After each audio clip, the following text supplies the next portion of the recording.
Bismillahirrahmanirrahim. Assalamualaikum warahmatullahi wabarakatuh. Teman-teman mahasiswa Fakultas Usuluddin dan Dakwah Prodi Bimbingan Konseling Islam. Pada kesempatan kali ini kita akan membahas tentang zakat ya.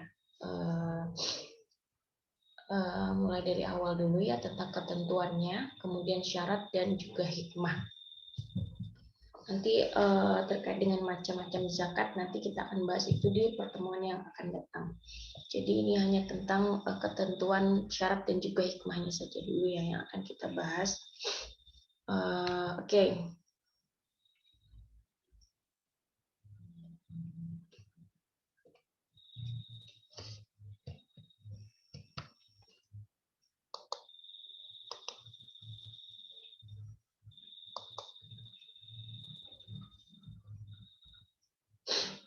Pengertian zakat ya, zakat secara bahasa atau secara etimologi atau bisa juga secara tafsir ya dari segi bahasa.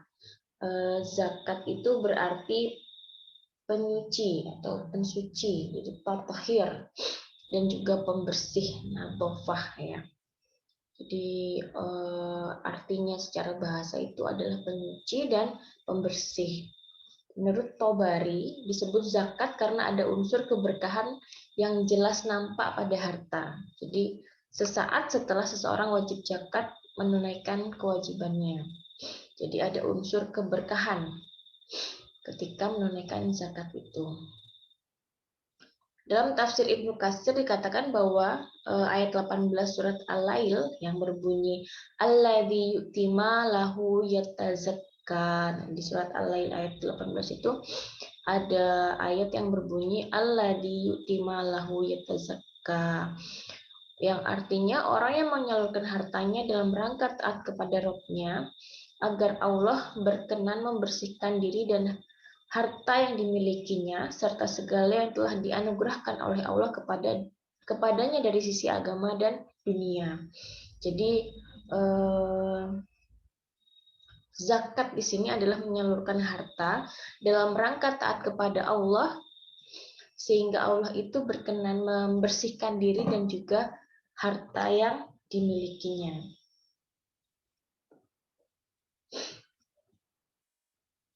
Gitu ya. Jadi secara bahasa, secara pengertiannya ini adalah tatahir atau penyuci. Jadi diharapkan dengan mengeluarkan zakat sebagian harta itu, kemudian harta menjadi suci untuk penyucian diri dan membawa keberkahan ya.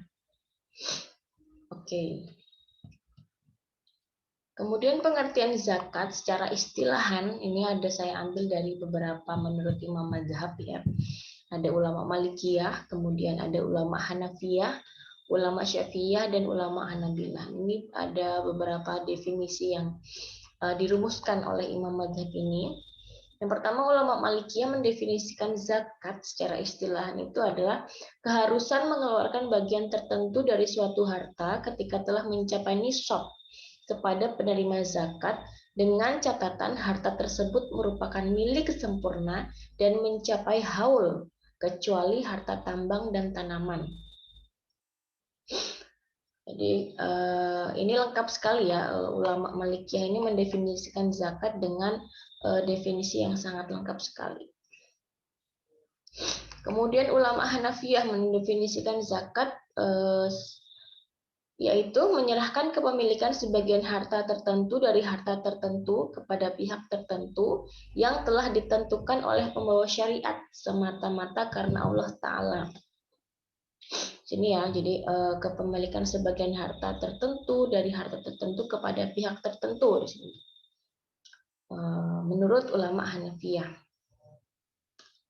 Kemudian ulama Syafi'iyah mendefinisikan zakat sebagai suatu istilah yang menunjuk pengertian harta yang dikeluarkan karena arah hartanya dan karena badan menurut tata aturan yang telah ditentukan. Ya, jadi intinya sama ya sebenarnya, adalah pengertian harta yang dikeluarkan ya menurut aturan yang telah ditentukan begitu. Kemudian ulama Hanabilah mendefinisikan zakat, sesungguhnya zakat itu adalah hak wajib atas suatu harta tertentu kepada pihak tertentu yang dikeluarkan pada waktu yang telah ditentukan. Ini juga sama ya. Kurang lebih sama ya, 4 nih. Dan yang paling lengkap di sini, yang paling lengkap menyebutkan itu adalah dari ulama Malikiyah, di sini disebutkan. Jadi harta yang dikeluarkan yang telah mencapai nisab atau batasnya ya kepada penerima zakat, dan syaratnya ini adalah hartanya itu sudah mencapai nisab dan juga merupakan milkut tam atau milik sempurna dan sudah mencapai haul. Haul itu umur simpan harta tersebut. Nanti akan kita bahas lebih lengkap ya apa itu nisab dan haul. Nah, kemudian jadi intinya adalah pada harta itu harus mencapai nisab dan juga merupakan milkut tam dan harus mencapai haul itu ya. Ini ulama Malikiyah sangat detail sekali mendefinisikan zakat tersebut. Oke, sekarang pembagian zakat. Secara garis besar zakat itu dibagi menjadi 2 ya. Ada zakat fitrah dan juga zakat mal ya. Kalau zakat fitrah ini adalah zakat wajib ya untuk semua muslim ya, zakat wajib. Bahkan untuk anak kecil dan bayi pun juga dibayarkan zakatnya ya, karena ini wajib bagi setiap muslim yang dibayarkan di bulan Ramadan sebelum datangnya 1 Syawal ya. Teman-teman sudah pada paham saya kira ya, kalau zakat fitrah ini adalah wajib dibayarkan sebelum datangnya 1 Syawal. Jadi pada bulan Ramadan sebelum datangnya 1 Syawal. Bentuknya berupa apa? Bentuknya berupa makanan pokok ya. Nah, tergantung daerah masing-masing. Kalau di Indonesia itu kan biasanya beras ya. Beberapa pendapat juga mengatakan bisa digantikan dengan uang ya, sesuai dengan takaran. Kalau takarannya itu kan 1 mut, atau kalau dikonversikan itu sekitar 2,5 kilo ya. Nah, itu kalau misalnya berupa uang berarti nanti tinggal dihitung saja beras 2,5 kilo itu berapa uang yang dikeluarkan. Begitu. Yang kedua adalah zakat mal. Kalau zakat mal ini zakat yang dikenakan pada harta yang dimiliki setiap muslim yang telah mencapai nisab. Jadi ini lebih kepada harta ya, harta. Jadi ini ada syaratnya di sini, harta yang dimiliki setiap muslim yang telah mencapai nisabnya. Nah, nisab ini adalah ketentuan batas kepemilikan, batas banyaknya harta tersebut ya. Jadi harus mencapai nisab dulu. Kalau belum mencapai nisab berarti zakatnya itu belum wajib untuk dikeluarkan. Nanti kita akan bahas ini lebih lanjut. Nah, objek zakat mal itu ada banyak ya, ada ya harta itu sendiri, tapi dibagi menjadi beberapa ini. Yang pertama adalah emas, perak, dan aset perdagangan. Ini kan harta ya. Jadi yang pertama adalah emas, perak, dan aset perdagangan. Kemudian binatang ternak ya. Jadi orang-orang yang mempunyai peternakan banyak itu misalnya ya. Nah, itu juga wajib dizakati kalau sudah mencapai nisab ya. Kemudian hasil pertanian misalnya, kemudian panen ya, itu ketika dia mencapai nisab maka kemudian harus wajib dizakati. Kemudian harta temuan atau harta karun ya, bisa kalau istilahnya itu rikas, harta rikas, zakat rikas itu. Kemudian harta profesi dan simpanan. Nah, ini beberapa ulama menambahkan harta profesi dan simpanan. Ini juga wajib untuk dizakati jika mencapai nisabnya. Nah, dari pengertian tadi, dari definisi zakat itu sendiri tadi yang sudah dikemukakan beberapa imam madzhab, dapat kita tarik kesimpulan, dapat kita temukan poin-poin penting dari definisi itu tentang alasan wajib tidaknya dikeluarkan zakat. Ya, jadi yang pertama adalah wujud hartanya itu merupakan harta yang wajib dizakati ketika telah mencapai nisab dan haul. Jadi hartanya itu merupakan bentuk harta yang wajib dizakati dan harus mencapai nisab dan juga haul. Itu yang pertama ya. Kemudian yang kedua, harta tersebut dikeluarkan sebagai sarana pembersih diri. Harta itu dikeluarkan sebagai sarana pembersih diri. Kemudian yang ketiga, hukum mengeluarkan zakat adalah wajib. Jadi kalau sudah mencapai nisab dan juga kepemilikannya itu benar-benar milik putam atau kepemilikan sempurna dan sudah mencapai haul, maka itu adalah zakat yang wajib dikeluarkan. Kemudian yang keempat, pemilik harta tersebut adalah orang muslim yang merdeka. Ya, jadi harus orang muslim dan juga merdeka. Nah, kemudian dari tadi kita membahas tentang nisab dan haul. Apa itu nisab dan apa itu haul? Jadi nisab itu adalah batas minimal harta bagi seorang muslim yang wajib untuk dizakati. Jika harta tersebut belum mencapai batasnya, maka statusnya belum wajib dizakati. Ya, jadi itu adalah batas minimal. Jika misalnya hartanya itu belum sampai batasnya, maka belum wajib. Nah, besarannya berapa? Besarannya itu berlainan ketentuannya berdasarkan jenis zakatnya. Nanti kita akan bahas ya di pertemuan yang akan datang, macam-macam zakat itu, zakat mal itu banyak sekali. Ada zakat emas, kemudian ada zakat harta perniagaan, ada zakat profesi, ada zakat pertanian. Itu nanti nisabnya itu berbeda-beda. Nanti itu kita akan bahasnya. Nah, untuk sebagai gambaran saja, contohnya misalnya nisab zakat emas itu adalah 85 gram ya. Jadi nisabnya itu 85 gram. Jadi apabila sudah mencapai angka ini dan sudah haul, maka wajib dikeluarkan zakatnya 2,5%. Jadi jika seseorang itu memiliki emas sudah mencapai 85 gram misalnya ya, dan dia sudah mencapai haul, haul itu adalah umur simpan yang 1 tahun ya, maka wajib dikeluarkan zakatnya 2,5% dari 85 gram ini. Jadi batasnya adalah 85 gram. Jika belum sampai 85 gram, memiliki emas tapi belum sampai 85 gram, maka belum wajib untuk dikeluarkan. Kemudian haul. Haul itu adalah tadi kita bahas ya, objek zakat itu harus memenuhi haul. Haul itu apa? Haul itu adalah umur simpan 1 tahun. Jadi hartanya itu sudah dimiliki selama 1 tahun penuh ya. Jika harta yang dimiliki belum genap 1 tahun, maka belum wajib dikeluarkan zakatnya. Ya, jadi misalnya kalau hartanya itu belum dimiliki selama 1 tahun, atau misalnya hartanya itu keluar masuk ya, keluar masuk begitu dijual kemudian dibeli lagi. Nah itu maksudnya belum mencapai 1 tahun maka belum wajib untuk dizakati begitu. Nah, kemudian orang yang berhak menerima zakat. Ada 8 golongan ya. Ini dasar hukumnya ada di Quran surat At-Taubah ayat 60. Bismillahirrahmanirrahim. Innamas shadaqatu lil fuqara'i wal masakin wal 'amilina 'alaiha wal mu'allafati qulubuhum wa fir riqab wal gharimina wa fis sabilillahi wa ibnis sabil faridatan minallahi wallahu alimun hakim. Nah, ini dasar hukum 8 golongan yang berhak menerima zakat itu yaitu adalah fakir, kemudian miskin. Jadi fakir dan miskin. Fakir itu adalah orang yang benar-benar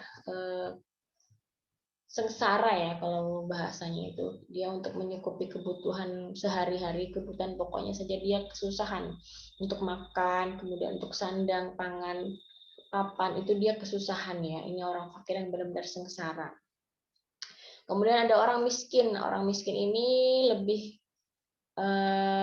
orang miskin ini tingkat lebih tinggi daripada fakir ya. Kalau fakir ini benar-benar sengsara. Jadi untuk memenuhi kebutuhan pokok saja mereka sangat-sangat kesusahan. Nah, kalau miskin ini kesusahan tapi masih bisa ya. Istilahnya orang yang kekurangan ya. Kalau miskin ini derajatnya masih kekurangan. Kalau fakir ini benar-benar tidak ada ya, kesusahan.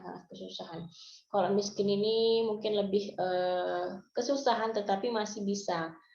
intinya kekurangan begitu ya, untuk memenuhi kebutuhan makan, kemudian sandang, papan, itu masih kekurangan ya kalau miskin itu. Kalau fakir ini benar-benar sengsara. Jadi para ulama fikih itu memberikan derajat fakir ini yang lebih, yang paling sengsara dibandingkan miskin ya. Fakir, miskin. Kemudian amil itu adalah orang yang mengurus bagian zakat itu ya, amil. Kalau dulu kenapa kemudian amil itu digolongkan menjadi orang yang berhak menerima zakat? Kan kalau dulu itu amil itu, Nabi itu kan hidup di Madinah ya, sejarahnya itu Nabi itu kan hidup di Madinah. Nah, amil itu pekerjaannya itu ya suruh ngambil zakat dari yang di Yaman itu yang ke Madinah. Jaraknya itu sangat jauh ya, dan itu hanya berjalan kaki mereka. Yaitu dari aspek takbanah, kelelahan itu, maka kemudian digolongkan menjadi orang yang berhak menerima zakat. Nah, kalau dalam konteks sekarang kan bagaimana menurut teman-teman kalau dalam konteks sekarang untuk ambil ini? Kalau dulu kan memang karena memang ambil ini pekerjaannya sangat berat ya.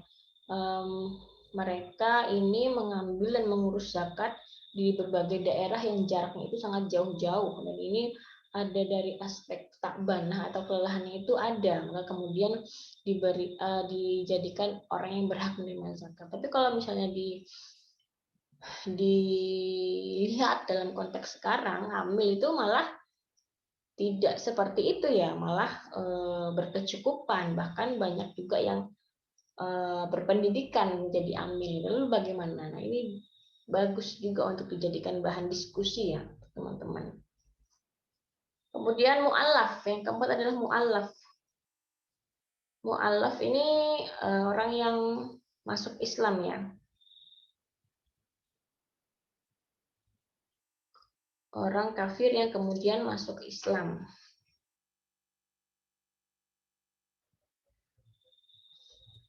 Kemudian hamba sahaya ya, hamba sahaya itu budak ya. Kemudian orang yang berhutang. Orang yang berhutang juga termasuk dalam golongan orang yang menerima zakat, apalagi jika hutangnya itu untuk kepentingan umum misalnya. Yang jelas tidak boleh memberikan kepada orang yang berhutang untuk kemaksiatan ya. Tidak boleh ya. Itu ada pendapat ulama yang mengatakan itu. Kemudian orang yang berjuang di jalan Allah. Orang yang berjuang di jalan Allah. Kalau zaman dulu mungkin yang berperang ya, tapi kalau sekarang mungkin orang yang berdakwah, itu mungkin orang yang berjuang di jalan Allah. Atau orang yang melakukan sesuatu yang itu untuk kepentingan orang banyak ya, itu bisa berhak menerima zakat. Apalagi jika misalnya dia kesusahan, kekurangan. Nah itu. Kemudian Ibnu Sabil ini mufassir ya, yang melakukan perjalanan dalam rangka bukan untuk kemaksiatan ya. Itu dia, ada 8 golongan: fakir, miskin, amil, mu'allaf, hamba sahaya, orang yang berhutang, orang yang berjuang di jalan Allah, dan ibnu sabil.